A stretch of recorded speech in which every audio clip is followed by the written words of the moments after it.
According to Jonathan Givony, Silas Demary Jr. has committed to UConn instead of Kentucky. This was unexpected and strange. I'll point out reasons why this guy missed out on Kentucky, and the last reason is the most intriguing. If you want to know, stay until the end. Let's go. Silas Demary Jr.'s decision to commit to UConn instead of accepting Kentucky's offer is one of those news stories that echoes like an unexpected thunderclap in the college basketball world. For many, including passionate Wildcats fans, this choice sounds like a surprising outcome, and for some, even frustrating.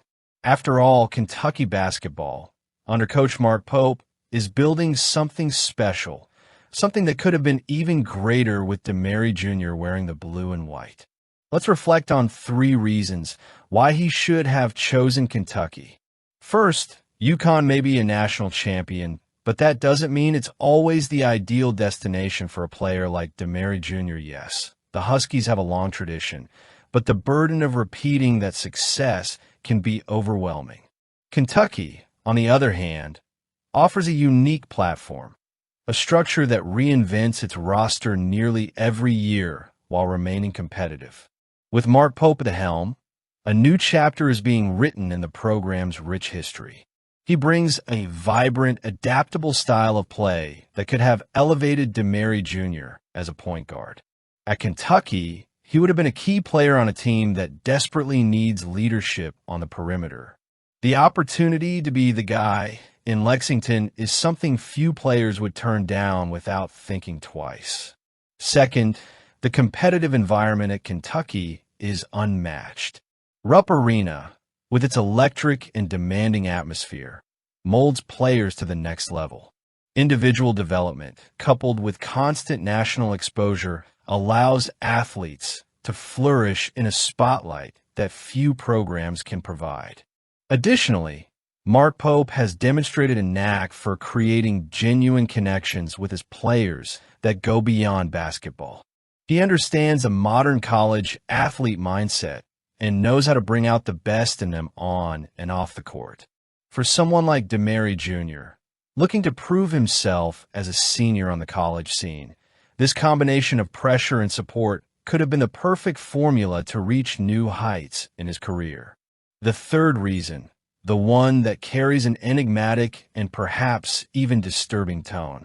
Maybe Silas Demary Jr. missed out on more than just a spot on a great program. Maybe he missed out on the chance to be part of something that will transcend basketball itself. There are rumors, whispers behind the scenes, that Mark Pope is building something different at Kentucky, something bordering on revolutionary. We're not talking just about wins or titles, but about a new identity, a way of playing that could redefine the program's legacy for decades to come.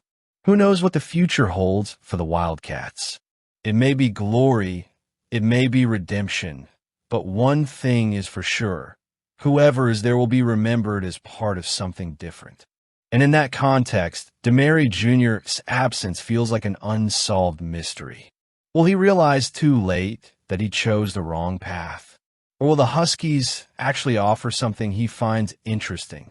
In the meantime, Kentucky fans remain hopeful. Cam Williams is already on board, and other promising names are being considered.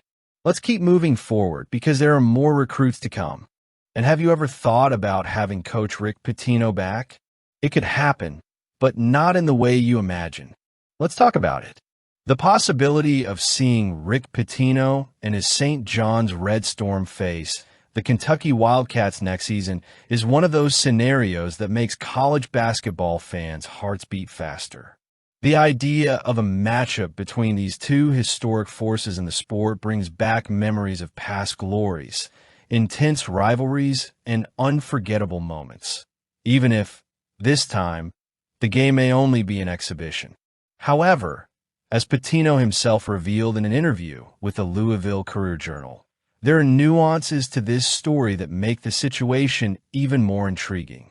Patino, a different figure in the basketball world and former Kentucky coach, made it clear that his initial intention was to set up a regular home and away series with the Wildcats. However, that ambition has not come to fruition, at least not yet. The reasons for this are still somewhat unclear, but what is clear is that the two schools were unable to align their schedules to make this matchup an official regular season matchup.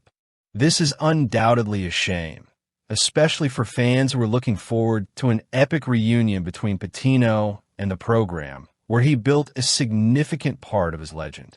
But all is not lost.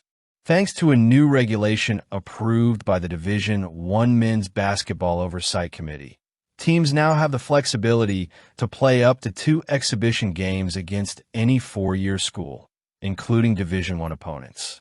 It is in this context that the opportunity arises for St. John's to visit Rupp Arena for an exhibition game.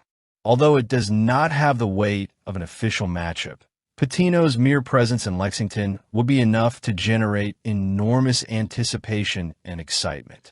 For many, it would be a homecoming of sorts for the coach who, despite his years of success at Kentucky, also left deep scars of controversy and resentment. Still, it's impossible to shake the feeling that something bigger could have been in the works here. A regular season game between Kentucky and St. John's would have the potential to reignite some of the sparks of the rivalry that Patino helped shape. It would be an opportunity for current Wildcats coach Mark Pope to square off against one of the program's all-time greats. Plus, it would be a chance to see how Pope's modern, adaptable style would stack up against Patino's savvy strategies. Unfortunately, for now, that idea appears to have been put on hold, or perhaps scrapped. In the meantime, Patino continues to work on other fronts to beef up St. John's schedule. He revealed that the team is planning a home-and-away series with the Louisville Cardinals, beginning with a game at the legendary Madison Square Garden in 2025-26. That matchup is already shaping up to be one of the most anticipated of the upcoming regular season, given Patino's storied rivalry with Louisville and the prestige associated with the iconic MSG venue. This news alone demonstrates that Patino still has the power to create exciting narratives in college basketball. However, the question remains, will the Kentucky game actually happen, even if only as an exhibition? If so, it will be a moment filled with symbolism.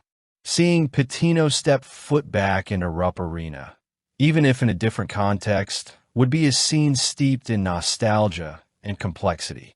For Kentucky fans, it would be an opportunity to revisit the legacy of a man who, for better or worse, helped shape the program into its current form.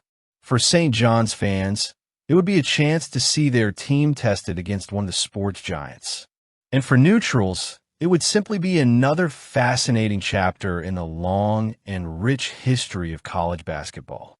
For now, all that remains is to wait and hope that this meeting happens, whether as an exhibition game or perhaps as part of a future regular season series. The mere possibility of seeing Kentucky and St. John's face off is enough to fuel the imagination of the sports aficionados. What's your opinion? Comment